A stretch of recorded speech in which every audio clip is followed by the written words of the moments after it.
On today's episode, Tintin faces off with cowboys, Indians and gangsters, but mostly gangsters. This is Gatsy Talks Tintin in America.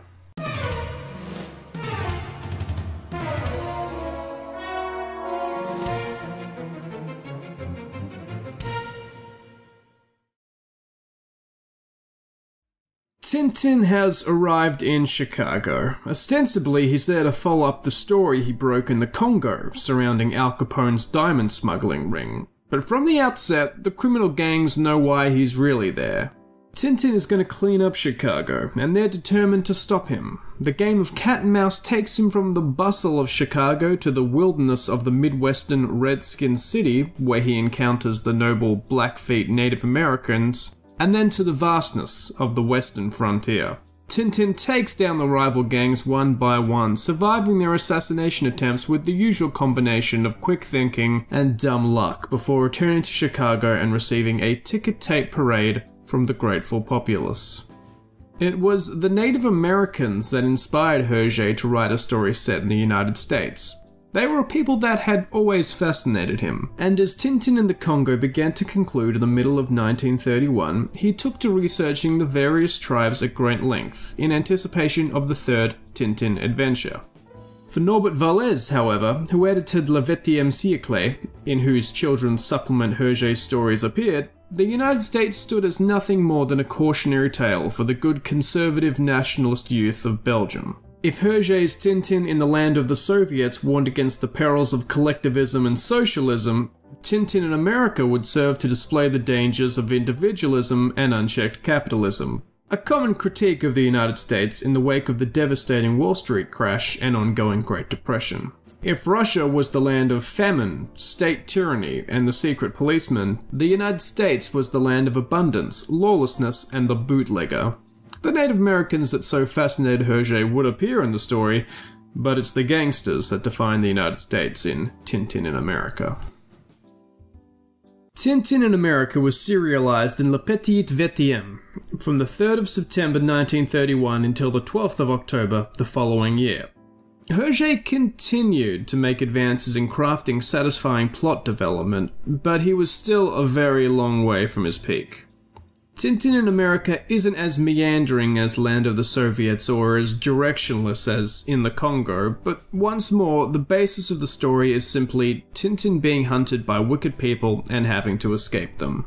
At least in this third outing, he has become more active, and whenever he isn't being kidnapped or thrown into a river, he goes on the front foot to apprehend these baddies.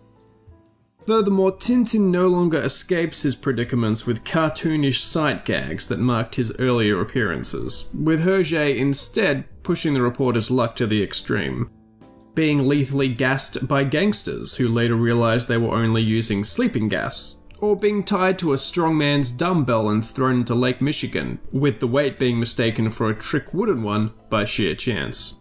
It's arguably more realistic than, say, Tintin building an automobile out of scrap metal, or feeding a sponge to a wild leopard, but it does present him as somewhat hapless and passive, surviving through very little of his own volition. This passivity contrasts sharply with the active role Tintin takes in the story. While still referred to as a reporter, Tintin in this story has entirely assumed the role of the righteous avenger. Practically all pretense to journalism has been dropped, and his mission, as understood by both he and his adversaries, is to rid Chicago of crime, for no other reason than it's the right thing to do, establishing a premise for the successive few stories to follow. Here, Hergé adopts a very juvenile understanding of just how criminal justice works, one that doesn't involve grown-up concepts of legal jurisdiction or attorney generals. Remember, in real life, Al Capone never went into hiding, and police and prosecutors knew perfectly well the crimes for which he was responsible. There just wasn't enough evidence to bring a case against him. Hergé does away with this stuffy reality of the justice system. To clean up Chicago, all Tintin needs to do is deliver the gangsters directly to members of the local police. It's a child's game of cops and robbers, and Tintin plays the ultimate cop in this story. Though he's never forced to use it offensively, he also isn't adverse to carrying a gun in this story, if it helps him round up his foes. Additionally, the inclusion of Al Capone represents the sole occasion in which a real historical figure is represented in the series. Had Hergé written Tintin in America only 10 years later, it's easy to imagine him creating a larger-than-life caricature gangster, only analogous of Capone. As an interesting side note, the story is also unique in that it's the only one in the series with an explicit date provided. 1931, according to the first panel. Naturally, the same year it was written. It may seem like an inconsequential detail, but this one panel effectively renders it impossible to place Tintin on any coherent timeline. For example, how could Tintin live through the 1930s and also the post-World War II setting of his later adventures without visibly aging in the slightest? He can't, of course. But just like how James Bond or Bart Simpson don't seem to age in each adventure, you're not really meant to think about it too much. Ultimately, Al Capone only features briefly in the story, and Tintin interacts more with the fictional rival of his, the slick and sassy Bobby Smiles.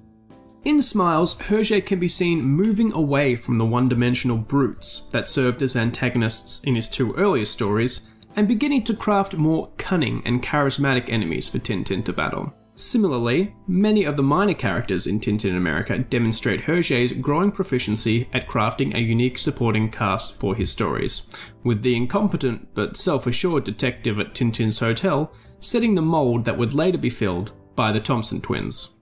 Tintin, reaching his earnest and righteous peak by this story, is the ultimate straight man, and Hergé is beginning to test out potential comedic partners for him. Besides, of course, Snowy, who he can't converse with. Hergé's research for this story surpassed that for the previous two entries in the series, and the nation he presents in Tintin America is much more geographically diverse than the Soviet Union or Belgian Congo.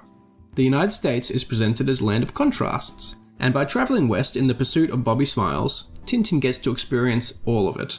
In the unimaginatively named Redskin City, Hergé is finally able to depict the Native Americans that so fascinated him, and ultimately presents the Blackfeet tribe sympathetically, even if the real Blackfoot Confederacy was based near Montana, not exactly within walking distance of Chicago as Tintin might lead you to believe. While the native Congolese of Tintin in the Congo are big children wearing nonsensical clothing, the Blackfeet, changed from the fictional tied toes in the original publication, are solemn and proud, with their accurate dwellings and outfits a testament to Hergé's research. It's a progressive depiction for the time, though the tribe is ultimately presented as too trusting of the white man, being duped by Bobby Smiles into trying to kill Tintin. The scene in which the Blackfeet are forced off their land by soldiers within hours of oil being discovered on their land is a particularly striking indictment of the role of the American state in capitalist exploitation. Today, it adheres to a pretty tired narrative of the noble savage doomed to extinction by the cruel march of progress, but it still leagues ahead of Hergé's previous depiction of indigenous peoples. Ultimately, Hergé's America is a land where the accumulation of wealth, preferably lots of it and preferably made very quickly, has replaced any sense of the common good, allowing vicious gangsters to present themselves as near-legitimate businessmen in the face of a corrupt and impotent state. And it takes the righteousness of Tintin, the embodiment of upright, old-world sensibility, to restore it. The messaging is of course subtler than it is in Land of the Soviets, but the social critique is just as severe. Unlike the miserable and oppressive Russia, the United States is a sleek, mechanized aberration of the European social model. But an aberration nevertheless. Tintin in America was one of the first 9 stories originally drawn in black and white, and as such was eventually redrawn and coloured in accordance with Hergé's Ligne Clara artistic style for its republication in 1946. That wasn't the end of significant changes to the story, however. For the 1973 American publication, almost all African American characters were redrawn as Caucasian or Hispanic at the publisher's request for fear of outrage. Not over the characters' grotesquely stereotypical physical depictions, but of presenting a racially integrated country to children. Similarly, the radio report which originally declared that 44 blacks have been lynched, a pretty striking, if callously insensitive indictment of racial violence in the country, changes the victims to racially ambiguous hobos. However, Hergé resisted requests to omit the scene of the Blackfoot tribe being forcibly removed from their land. As with many of his earlier held beliefs, Hergé's anti-American sentiment diminished in the years after he was freed of the influence of Vallée's strident political ideology, and he came to admire many aspects of American culture. It wasn't until 1971, however, that he finally visited the country, and in what must have been a dream come true, was able to meet with representatives of the Oglala Lakota tribe. I get the impression Tintin in America is one of the more famous Tintin stories. It's one that I always see covers of everywhere, and one that seems to get mentioned quite a lot. On my Instagram page at tintin.podcast, I took the chance to ask some of my followers what they thought about Tintin in America, and thank you to everyone who contributed. I'm going to read out some of these opinions now. Snowy the Dog, unsure if it's the real Snowy or just someone with that username, but Snowy the Dog says, I think Hergé could have done better by not portraying all Americans as gangsters or cowboys. It was not necessarily offensive to me, but it was easy to see that he relied on American stereotypes. I completely agree, Snowy. It definitely reads very much like a stereotypical depiction of America that a European would have in the 1930s, because I think it mostly was. On a related side note, the three dominant socio-political ideologies in Europe in the 1930s were Conservatism, Liberalism, and Socialism. Now, Le Septième Siècle, which of course Hergé wrote for, was firmly in the conservative camp. So it distrusted not only socialists, as we saw in Tintin, the Land of the Soviets, but it also distrusted this liberal individualism and this emphasis on capitalism and making money. And I think that is partly why America is reduced to just these simple, crude, crass, money-making, sort of untrustworthy characters. I think it does come down to the ideology of the publication. Thank you for your question. Instagram user _absolute_simplicity comments, it's one of the best, but dang, Tintin does have a bad time there. Disaster comes upon him one by one. The worst one where he almost got minced. There's nothing that I dislike though. It's a very, very I agree with you. It's a very, very fast-paced story. And if you read it, he can barely make 2 steps in the story without something terrible happening to him, and only just scraping through. And this was very common in Hergé's, at least his first couple of stories. Because as we've mentioned, he was still sort of making it up as he goes along while he's writing.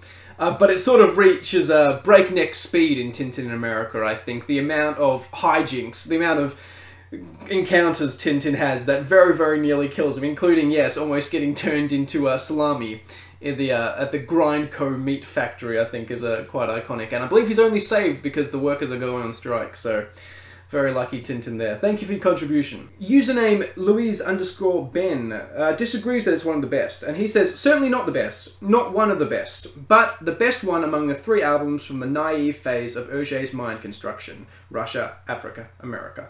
I'm very much the same, Louise. I grouped these 3 first stories together. Land of the Soviets, Tintin the Congo, Tintin America. They represent, I guess, the formation of Hergé's work and his creative practice. And while I definitely think there's things to enjoy in all of those first 3 stories, none of them are good. If the quality remained as they did for those first 3 stories, I don't think we would be talking about Tintin today. I think from the next story onwards, it really, really does improve in quality. That's my understanding of the story, is that it's Hergé almost hitting his stride. And we're going to see in the next story when he does hit his stride. But yeah, thank you for your contribution, Louise. Finally, username That Was My Account, Mo, from That Was My Account, comments, I dislike the racism from the American publisher to not allow black people to be depicted. Also, the inaccuracy of the West being so close to Chicago, as well as the Indians cowboys being depicted in the 1920s seems inaccurate. Yeah, a few points there. It seems very odd to our modern perceptions that the African-American characters were removed at the publisher's request. Now look, it's probably good that they were removed, because if you look at them in Tintin America, they're very, very sort of stereotypically depicted, very, very offensive in these days. But that's not why they got removed. They got removed, as we said, because the publisher didn't want to depict an integrated society.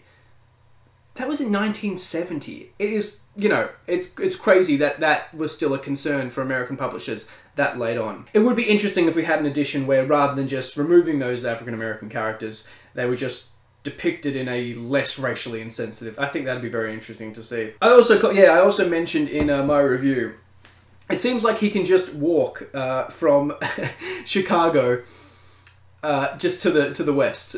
He just sort of... It doesn't really specify how long he's gone there, but the travel time between those two really, really separate locations is doesn't really seem very long at all. And I think that is, as I said in the review, just to give Hergé the sort of a chance to show these very, very different sides of America all in one story. You know, to show not only the hustle and bustle of the city, but the wide open plains. But yes, the consequence is it makes it seem like it's right next to, it's like an outer suburb of Chicago is the, you know, the Great Plains. Anyway, thank you very much for your contribution, Mo. Thank you to everyone who took the time to contribute. I'd really like to make this a regular feature of my reviews where I sort of gauge community feeling on the Tintin stories. I don't want it just to be sort of me just sort of ranting. I want it to sort of engage a bit more with what the Tintin fan community thinks of these stories. So please do follow me on tintin.podcast on Instagram and give me your thoughts on things that are being discussed. I'd love to incorporate them more into my reviews. Also, you can visit www.latterature.com/Tintin. That's LATTERATURE.com/Tintin for a bit more of the behind-the-scenes look at some of the creation of these stories, some of the artifacts and the facsimiles that I've accumulated during my research. In closing, I think Tintin in America is almost there. Hergé is almost there. And I think I'm going to see in the next story, Tintin, Cigars of the Pharaohs, what happens when he finally hits his stride. In the meantime, though, thank you so much for listening, Tintin heads. I will see you next time.